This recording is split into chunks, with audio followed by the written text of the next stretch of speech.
Vas a hacer una breve presentación y después, si quieres, conversamos con preguntas y respuestas. Excelente, Ernesto. Muchas gracias. Pasaré a hacer la presentación y después lo más importante va a ser recibir los comentarios de todos ustedes.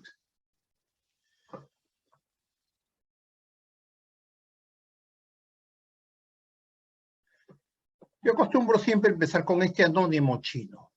Cuando soplan vientos de cambio, algunos construyen muros para que no lleguen los vientos.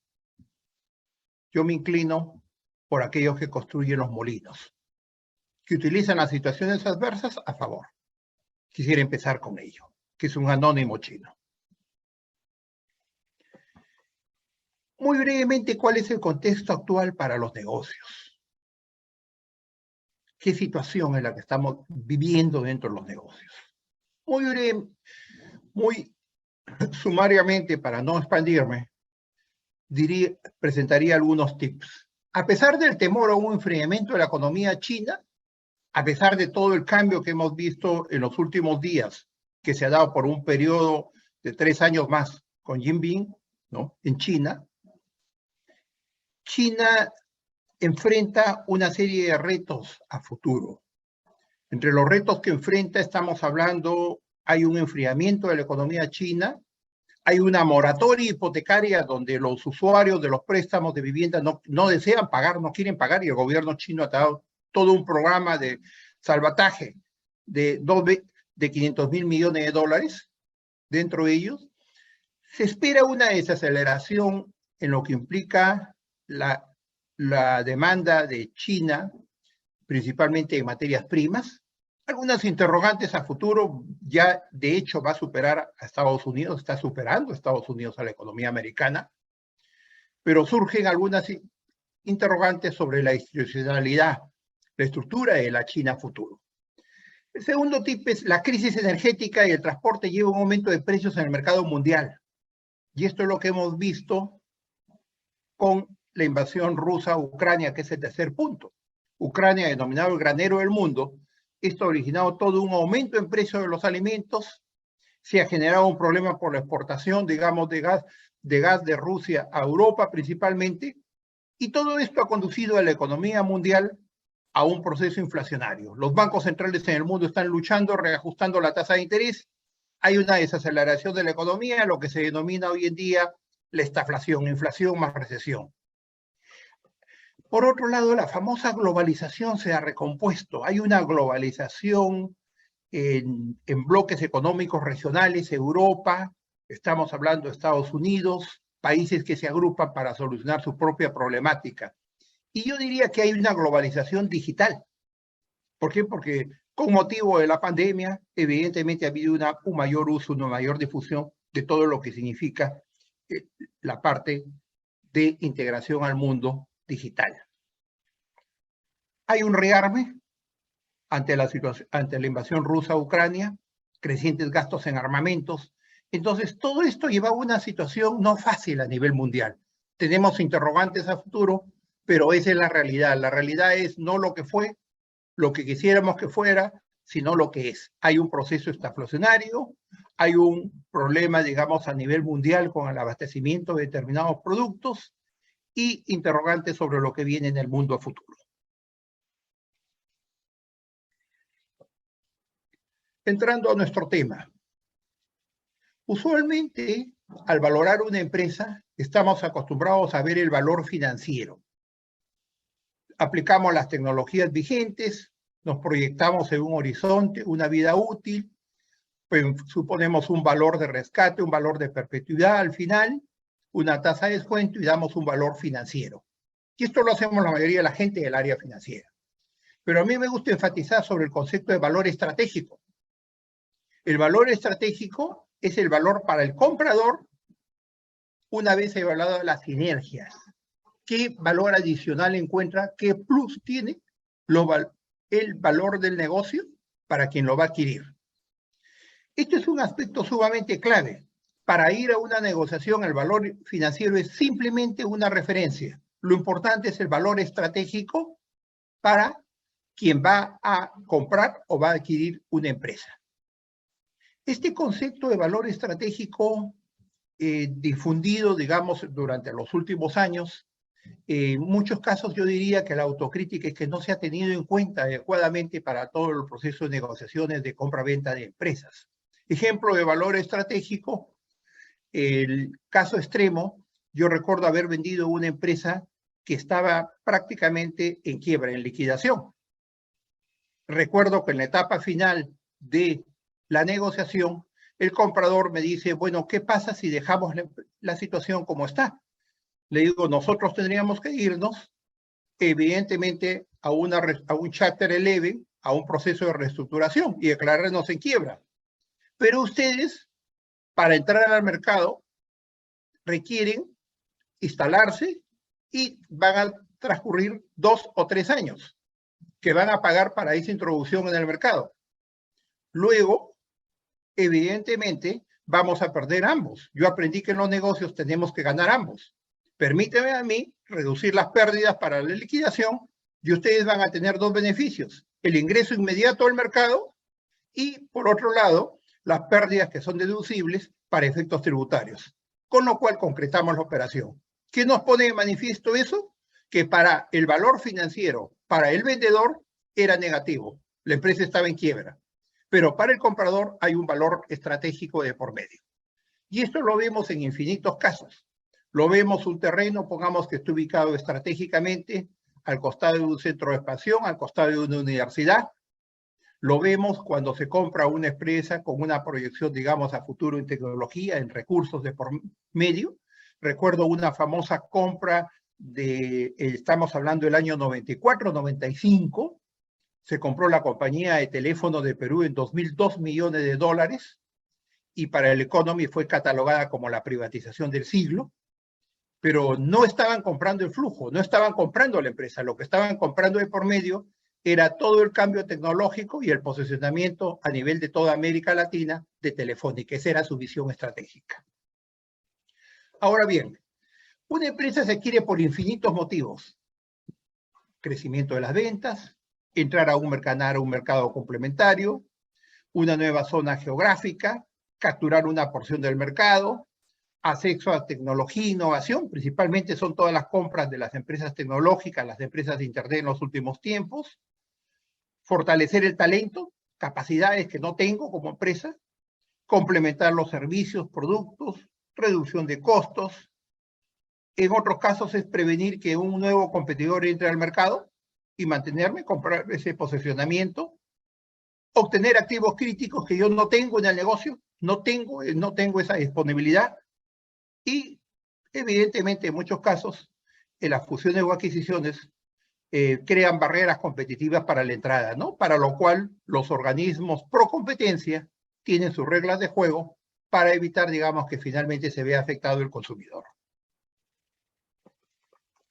No les voy a revisar todas las dos grandes metodologías que existen para valorizar empresas, la metodología de flujo de caja descontado. Esta metodología proyecta flujos, no utilidades a futuro, un horizonte de perpetuidad, un valor terminal y con ello simulamos, obtenemos valores de referencia actuales. Evidentemente bajo la óptica de quien está valorando la empresa. Imposible que dos valorizadores teniendo los mismos datos de partida obtengan el mismo valor.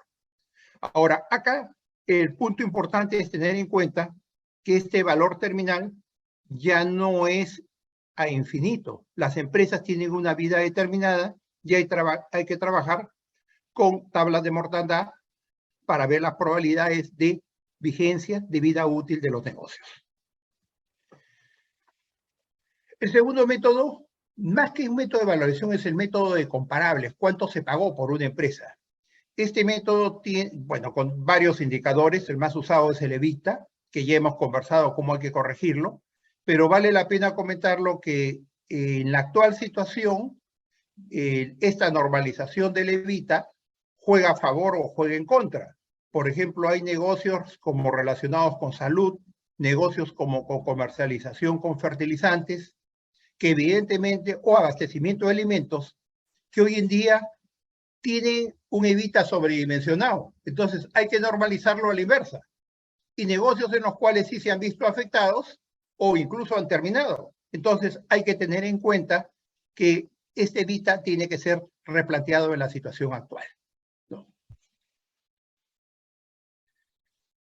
Nosotros usualmente acostumbramos dar un rango de referencia. A mí me ha sucedido que he llegado a una negociación y me dan un valor exacto. Me dicen el valor de la empresa es 25.625.000 dólares. Le digo, ¿cómo haces para acertar en un valor? Nosotros preferimos dar un rango de valorización. La probabilidad que este negocio valga entre 35 millones y 43 millones está en un 85%.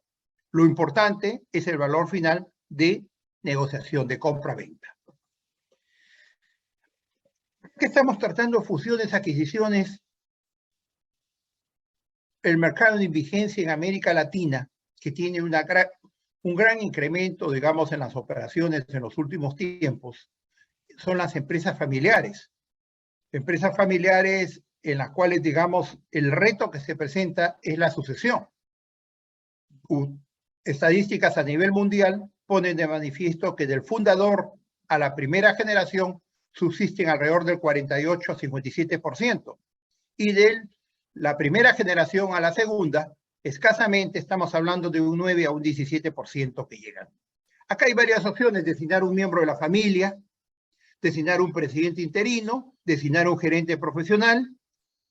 En unos casos muy raros yo lo he visto liquidar la empresa por el mismo fundador, fragmentar el grupo de empresas entre los herederos, lo cual es complicado porque la empresa pierde valor, vender en bloque o en partes, o no hacer nada hasta la muerte del fundador.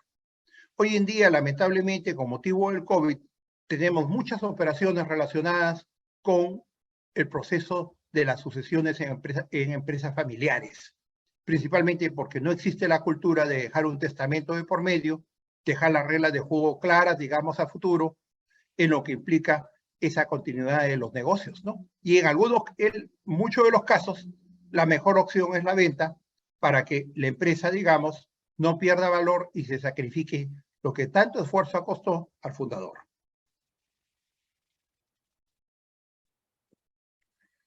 ¿Cómo procedimos en este proceso de compra-venta de empresas? En el caso de venta de empresas buscamos los postores, los otros interesados. Buscamos tanto a nivel local como a nivel internacional. ¿Quiénes están vinculados? ¿Quiénes podrían estar interesados con una empresa con esas características? Si es una empresa, digamos, posicionada en el mercado de distribución de fertilizantes, ¿quiénes estarían interesados afuera? ¿Quiénes podrían ser los compradores potenciales? ¿Quiénes acá les interesa ampliar el mercado? Esa es la primera etapa. Usualmente preferimos ir nosotros a una subasta privada. Le voy a explicar por qué en una subasta para nosotros es el procedimiento, digamos, más adecuado para maximizar el precio de venta. Aunque esto no les gusta mucho, evidentemente, a los compradores.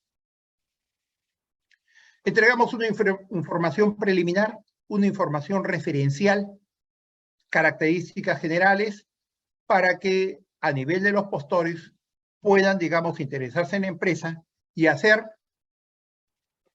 una oferta. Ejecutamos la subasta y en ese proceso de subasta ajustamos y negociamos con el ganador de la misma. Evidentemente hay un acuerdo de confidencialidad para abrir toda la casa de por medio, a fin de dar toda la información adentro del negocio. Firmamos un preacuerdo de venta y con un preacuerdo de venta, con un documento definido en esa forma, pasamos a la etapa de ejecutar un due diligence legal, tributario y financiero.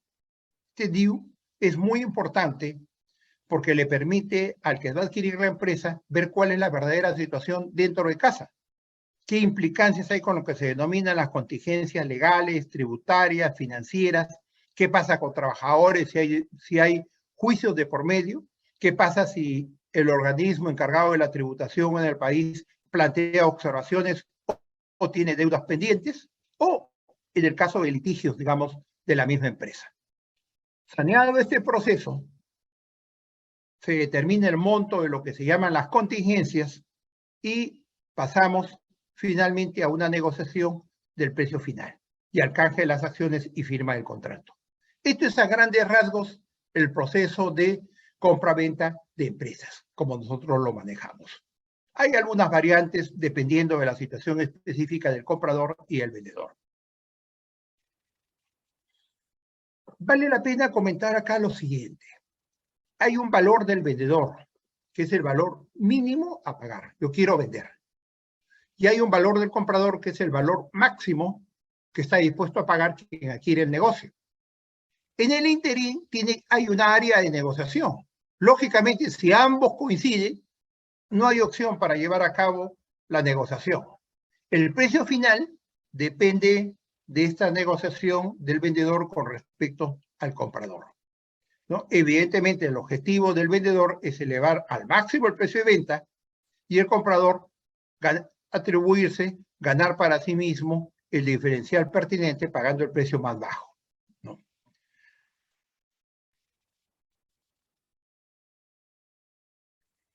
Muchos me han preguntado cuál es el mejor momento para vender una empresa. ¿Ya? Usualmente una empresa, si miramos el ciclo de vida, una etapa de nacimiento, una etapa prematura, el negocio, una etapa de transición de crecimiento, llega al pico y, digamos, ya diríamos, es too late, el negocio es demasiado tarde. Muchos empresarios me dicen, no voy a vender ahora el negocio. ¿Por qué? Porque espero maximizar el precio y ahí lo voy a vender. No, le digo, no es así. El óptimo es cuando vendes el negocio, pero das expectativa para el que va a comprar que todavía tiene valores adicionales que obtener y que él va a multiplicar el precio del negocio. En otra forma, hay una data histórica, evidentemente, que sustenta por qué en esta etapa 2, en esta etapa de transición en la curva, es el momento más adecuado para proceder a vender una empresa. Muchos me preguntarán, ¿por qué hacer una subasta privada? Una subasta privada es una competencia entre quienes vienen a comprar un negocio. Hay el valor del propietario, pero no sabemos cuánto es el valor de los interesados. En una subasta realmente se valora la empresa, se valora el negocio de acuerdo a lo que significa para que los potenciales compradores, quienes compiten entre ellos a fin de ofrecer el mejor precio. Esto genera una competencia y la preferimos porque es una metodología mucho más adecuada que una negociación uno a uno. En algunos casos sí nos sucede que el comprador, el interesado, dice, mira, yo prefiero que pare la subasta y este es mi ofrecimiento para entrar a una negociación uno a uno. También lo hacemos con una gran flexibilidad en esos casos. ¿Qué errores se cometen en los procesos de compra-venta de empresas? Impaciencia, indecisión. Mira, quiero vender, me está sucediendo hoy en día. Vienen, me buscan en la empresa y me dicen, mira, quiero que me vendas este negocio ya. Yo máximo, yo ya debo estar viajando, voy a estar en el exterior, máximo 4 o 5 meses. Les digo, mira, vender una empresa no es lo mismo que vender un carro. Esta no es la forma. Tenemos que darnos nuestro margen, preparar, hacer todos los preparativos, los ajustes, ver los interesados para proceder a hacer la venta de la empresa. Este es un problema serio, la impaciencia, la indecisión.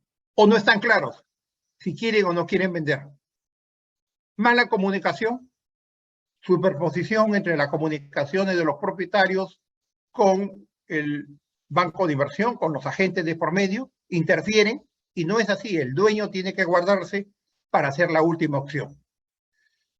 No contar con un plan en cada reunión. Este es un proceso que tiene que ser cuidadosamente, digamos, trabajado. Hay que evitar en todo momento improvisar. No investigar ni conocer al comprador.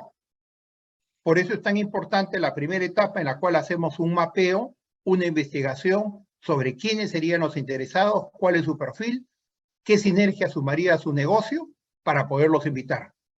Evidentemente, esto es lo que no debe suceder.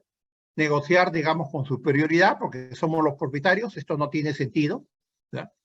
La información, no se puede mostrar toda la información de un primer momento. Nos exponemos, digamos, a que esa información se transfiera al mercado y nos afecte a la empresa misma. Acá yo siempre digo, hay tres tipos de información. Una primera información mínima que hay que darla para quienes van a hacer sus ofertas para adquirir la empresa. Una segunda información que va saliendo en el camino y una tercera información que es sumamente reservada, que evidentemente hay que darla a posteriori, ¿no? Y tener en claro también, en el momento de negociar, cuáles son las tareas y cómo se debe negociar con las instancias adecuadas. He tenido experiencias en las cuales el dueño quería participar en la negociación directamente desde el inicio y eso era no lo más adecuado, porque el dueño es el que tiene la palabra final en un proceso de compra-venta de empresas. Hay que jugar con las instancias.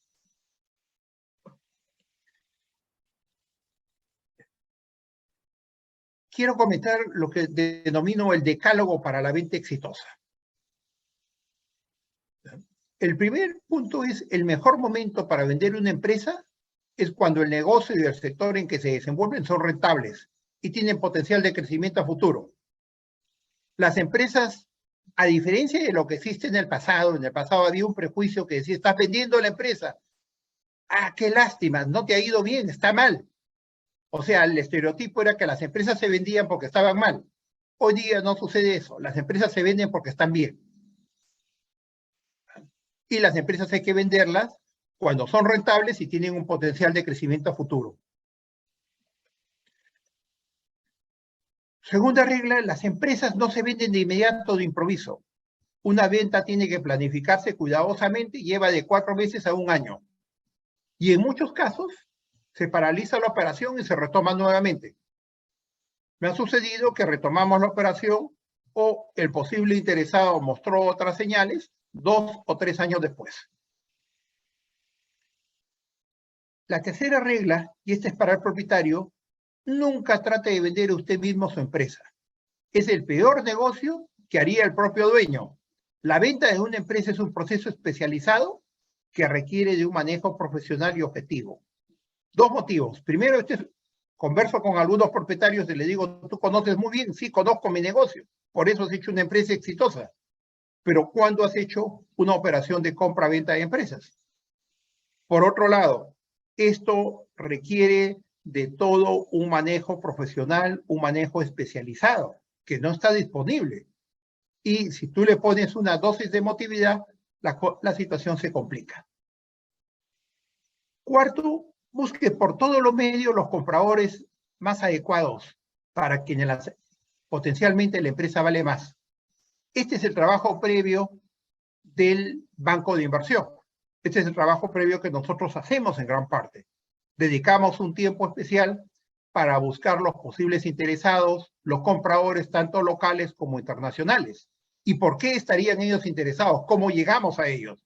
Tanto en un proceso de venta como en un proceso también de compra, ¿no? Importante para nosotros es generar competencia.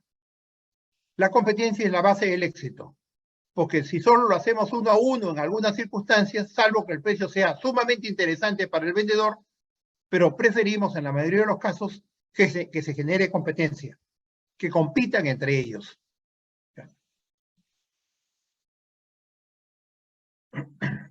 Elaboramos un folleto de venta, un teaser usualmente, se denomina así en el lenguaje de la banca de inversión, que resalta las fortalezas, el potencial del negocio a futuro, pero este teaser tiene que ser en todo momento fidedigno y veraz.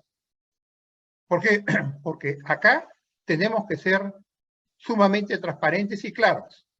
Si nosotros no damos la información pertinente al inicio, posteriormente, cuando ya se vaya a concretar la operación, se haga un due diligence, evidentemente van a salir a la luz todos los problemas y en muchos casos se cae la operación. ¿Ya? A mí me ha sucedido que he tomado mandatos de venta, pero no me han proporcionado la información adecuada o estaba distorsionada y he preferido dejarlo ahí. ¿Por qué? Porque no vamos a salir al mercado a mentir. Y más aún, en el proceso más adelante de verificación, se va a poner esto a la luz. Séptimo punto, conozca todos los detalles estratégicos del negocio.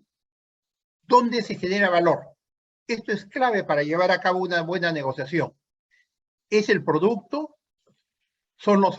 ¿Es el abastecimiento, los proveedores? ¿Es la cadena de distribución?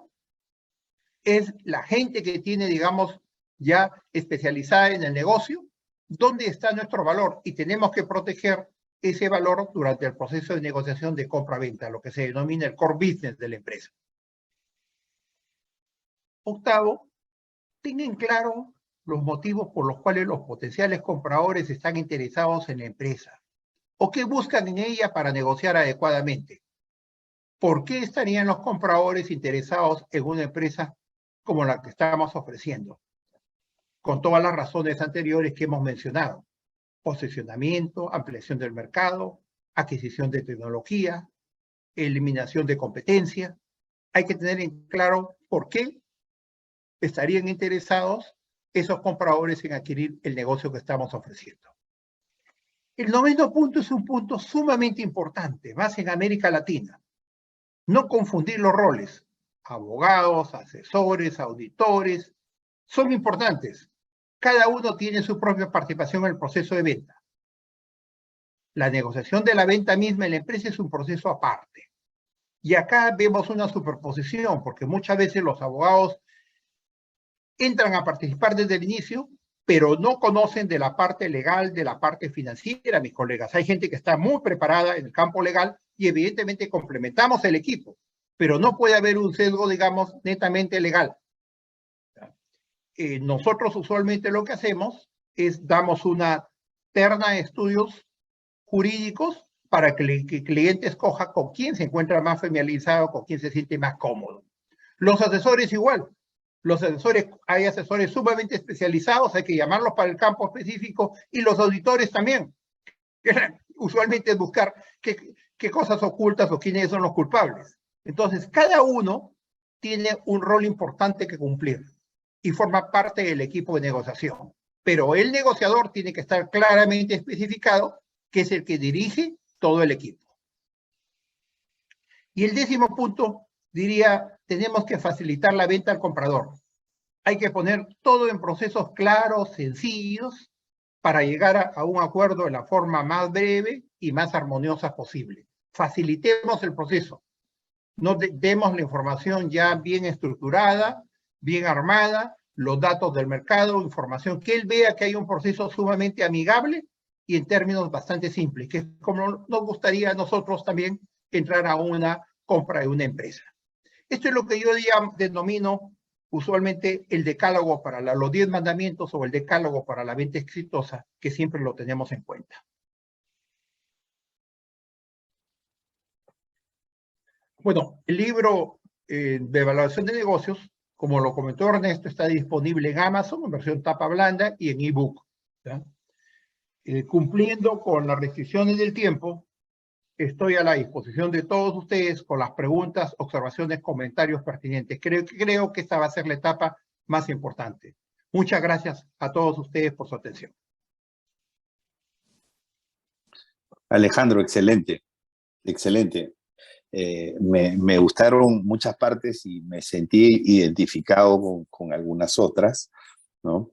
Hay una parte que es bastante sensible, ¿no? Que tú hablaste de la información en las 3 etapas. Y es muy sensible porque si tú quieres vender algo, tienes que mostrarlo. Pero, ¿qué pasa? Digamos, y tú mencionabas el ejemplo de vender un auto, ¿no? O sea, cuando tú vas a vender un auto, tú se lo vendes a un interesado, pero cuando tú vas a vender un negocio, dentro de los potenciales compradores está tu competencia, ¿no? Tu competidor directo. Él es uno de los que está ahí como probable interesado. Y entonces es como que mostrarle a tu competidor lo que tú tienes dentro de la casa. Por eso es sumamente sensible, ¿no? Incluso si pensamos mal, algún proveedor, algún competidor podría decir, sí, estoy interesado en comprar, quiero ver, y de repente su interés no es comprar, sino más bien tratar de averiguar algunas cosas de la competencia, ¿no? Entonces, ¿Cómo más o menos tú clasificarías estas 3 etapas de la entrega de la información? O sea, ¿qué cosa le soltarías al inicio, ¿no?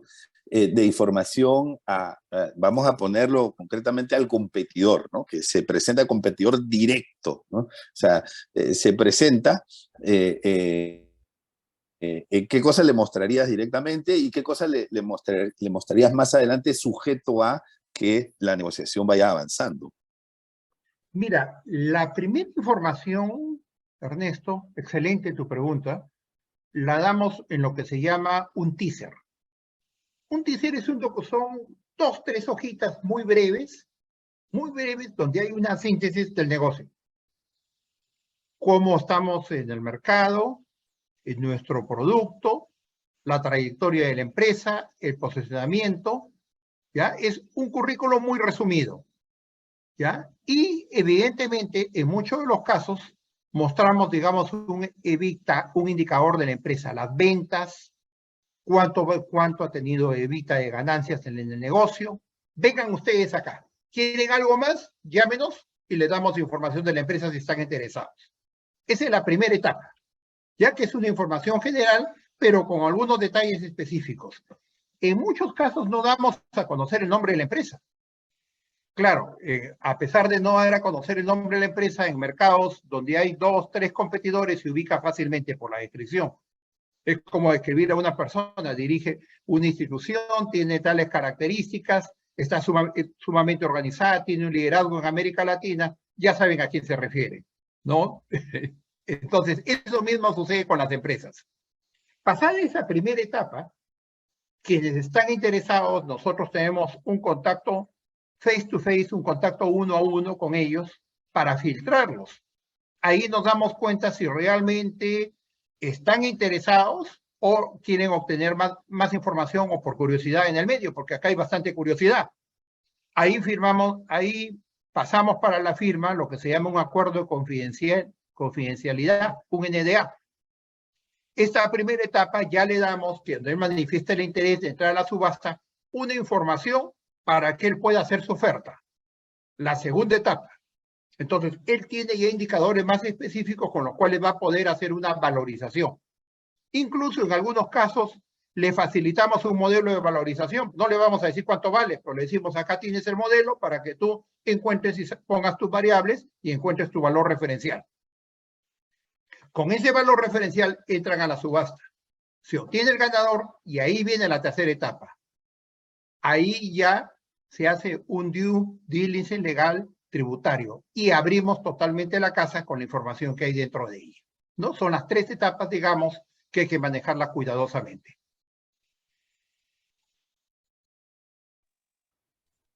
Buenísimo. Bueno, yo tengo muchas preguntas. Yo creo que algunas me las voy a guardar para Por favor. me las voy a guardar cuando te visite en Lima, ¿no? Porque aquí tenemos preguntas del público. Vamos a priorizar las del público. A ver, por aquí nos dice, ¿qué método recomienda para calcular la tasa de descuento del valor presente neto del flujo proyectado de una empresa o de negocio, ¿no? La tasa de descuento normalmente existe pues la metodología del costo ponderado de capital, ¿no? El famoso WACC con sus respectivas variantes, ¿no? Preguntan si tú tienes alguna recomendación con relación a esa tasa de descuento. Mira, haría un pequeño comentario. El capítulo dedicado al costo, a la tasa de descuento, yo acostumbro poner un párrafo en cada uno de los capítulos y he puesto lo siguiente. El único consenso real es que no hay realmente un consenso acerca de cómo estimar un costo del capital o de tasa de descuento. ¿Ya? Y esto lo dijo un dueño de un banco de inversión internacional. Te diría que ese es uno de los retos más grandes, el determinar la tasa de descuento. Usualmente hay una tendencia en la gente joven a tomar el costo promedio ponderado de capital, aplicar la metodología de Capital Asset Prices Model, tomar la tasa libre de riesgo adicional, sumarle el riesgo país indistintamente, porque el riesgo país no es igual para todos. Si es una empresa exportadora, si es una empresa dedicada al trabajo al medio local. Entonces, yo diría que aquí hay que tener mucha flexibilidad, más aún, en periodos como los de hoy, en plena pandemia, todos los bancos bajaron la tasa de interés. Entonces, al bajar la tasa de interés, evidentemente la tasa libre de riesgo era menor. ¿Y qué sucedía? El costo de capital se reducía y la empresa valía más, a la inversa de lo que estaba ocurriendo en plena pandemia, donde se vieron afectadas las empresas por la misma crisis. Entonces, acá lo que hemos hecho es presentar diferentes metodologías. Incluso en el caso del WACC, lo que hacemos, el WACC se tiene que determinar adecuadamente con la estructura verdadera de la empresa. Hay todo un proceso iterativo de por medio. En síntesis, yo lo que diría es que no recurramos a aplicación de fórmulas ciegas. Hay diferentes modelos, no solamente ese modelo, hay métodos más modernos, donde consideran el factor de exposición al riesgo país en función de cuánto exportas al mercado internacional, cuánto tienes el mercado local, consideran similitudes y en qué casos simple y llanamente no es aplicable el WACC. Simple y llanamente no resulta adecuado para una empresa. ¿Cómo vamos a determinar para un pequeño negocio comercial el WACC? Y ahí tenemos que recurrir más a un costo de oportunidad. Yo creo que este es uno de los grandes temas de discusión y lo he tratado en detalle en este capítulo, ¿no? Que es el capítulo 3 sobre la circularidad del WACC, ¿no? Cuáles son las limitaciones que se tiene el WACC, digamos, para valorizar empresas. ¿Qué otros métodos existen? Hay métodos de primas donde uno voy adicionando. Cuando el WACC ya no es representativo, ¿cómo elimino la circularidad del WACC? Bueno, yo creo que hay bastante para entretenernos ahí, pero es uno de los grandes retos en la valoración de empresas, en la determinación de la tasa de descuento. Sí, incluso no solamente la tasa de descuento es para un bancaforo completo, eso es para un curso completo, ¿no? Incluso es hasta para una tesis doctoral puede ser eso, ¿no? Entonces, pero me viene a la mente algo. Hay una creencia muy fuerte y que viene desde las aulas, ¿no? De que nosotros tenemos que usar una fórmula para calcular el valor de un negocio, ¿no? Entonces, es como una plantilla Excel que tú ingresas, ¿no? Los datos y la plantilla Excel te dice, este negocio vale tanto, ¿no? Entonces, y eso, digamos, lo aprendemos en las aulas, los que estudiamos finanzas, pero en la práctica, lo que uno ve es que las empresas y los negocios que se venden no tienen un precio. No tienen un precio, tienen un rango. O sea, el que va a vender no es que tiene un precio. Podrá tener un estimado, pero realmente en el fondo tiene un rango. Tiene un piso y tiene un techo, ¿no? Obviamente va a querer estar más cerca del techo. Y el que va a comprar no tiene, digamos, un valor único para ofrecer, sino tiene un rango, ¿no? Un piso y un techo. Obviamente va a querer estar más cerca del piso, ¿no? Entonces, si esos dos rangos coinciden, ¿no? Lo cual, digamos, no se puede saber porque como los jugadores de póker no se revelan las cartas, ¿no? Entonces, eso es lo que define si realmente la transacción es viable para ambas partes, ¿no? Entonces, lo mismo es con la tasa de interés, o sea, nos hemos acostumbrado a creer que el valor de una empresa es único, ¿no? El valor de una tasa de interés es único, que tenemos que encontrar esa tasa de interés porque esa es la tasa de interés y realmente podemos tener una referencia, y podemos tener un rango, un margen, ¿no? Un mínimo, un máximo, porque lo cierto es que cuando tú modificas la tasa de interés, solamente modificando la tasa de interés, solamente cambiando los supuestos que están en la tasa de descuento, cambia el valor automáticamente, ¿no? Entonces, se usa más para digamos, para negociar. Entonces, quería pedirte tus comentarios sobre eso. Y también, por aquí, aprovechando que nos están preguntando por qué un empresario podría vender su empresa en una fase 2 cuando sabe que podría aún maximizar ingresos, ¿no? A propósito de ese rango del que yo te hablaba de monto de venta esperada. Excelente los comentarios, Ernesto. El primero te diría una autocrítica de nosotros los profesores de finanzas, de evaluación de empresas.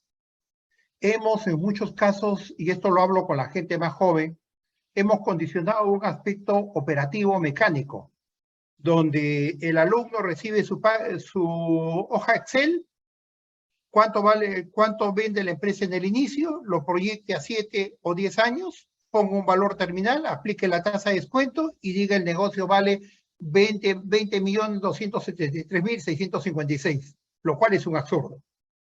¿Ya?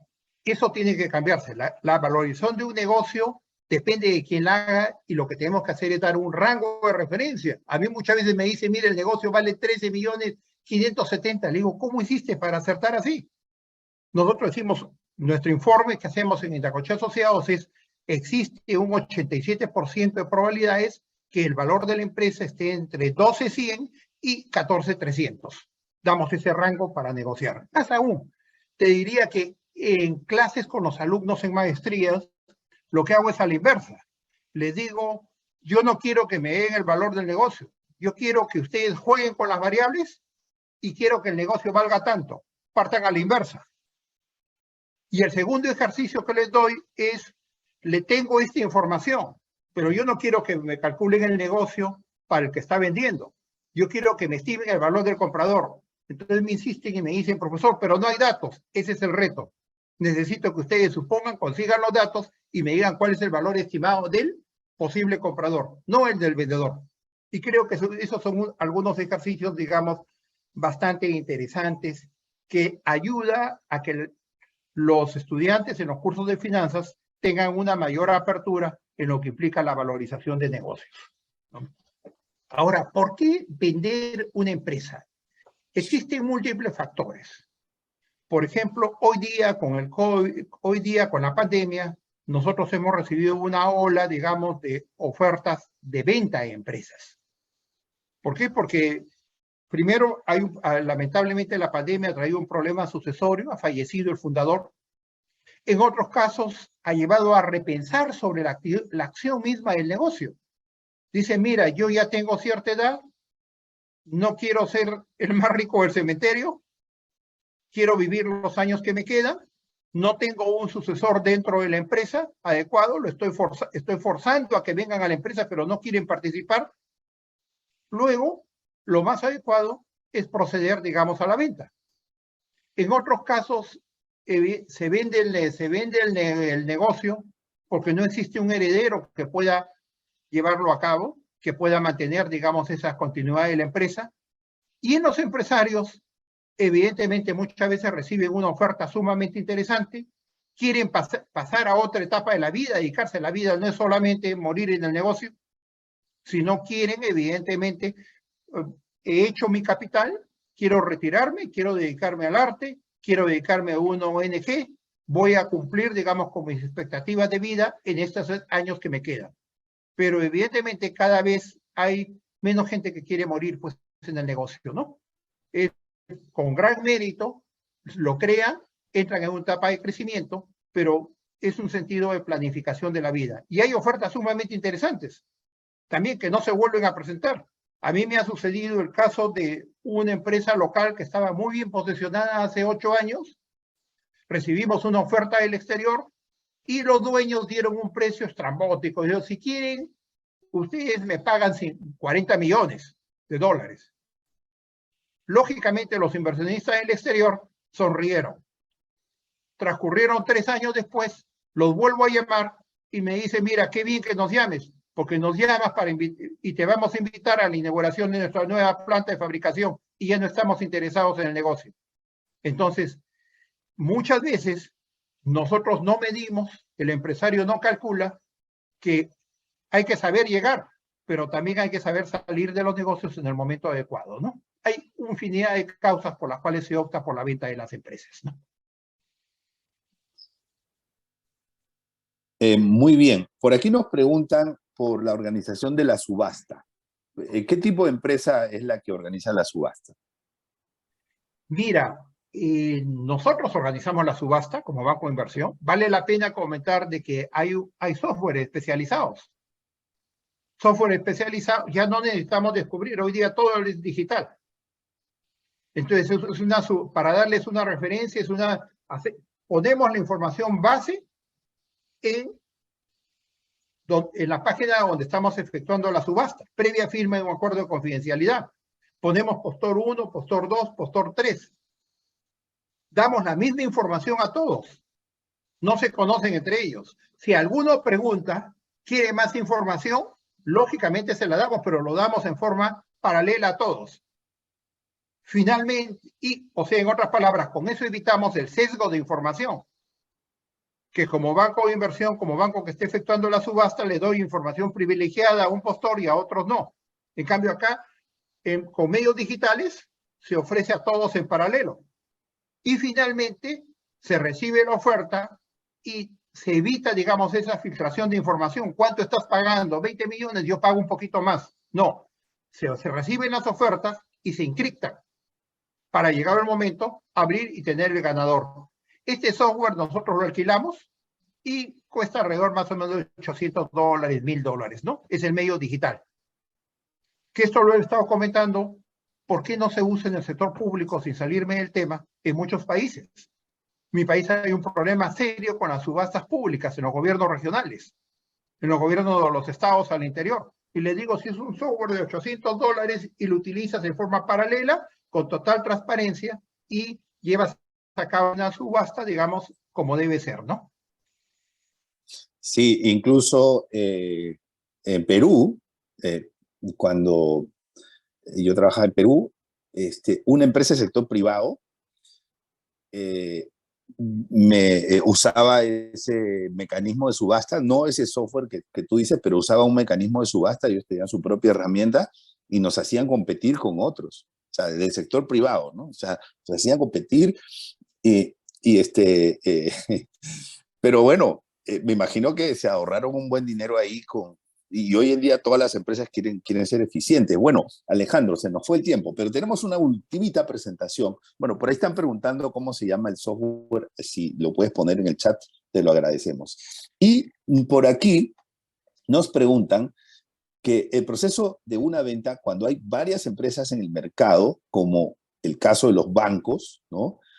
¿Qué valoración se le puede dar a su posición en el ranking, ¿no? Porque obviamente si tiene una participación de mercado importante, ¿no?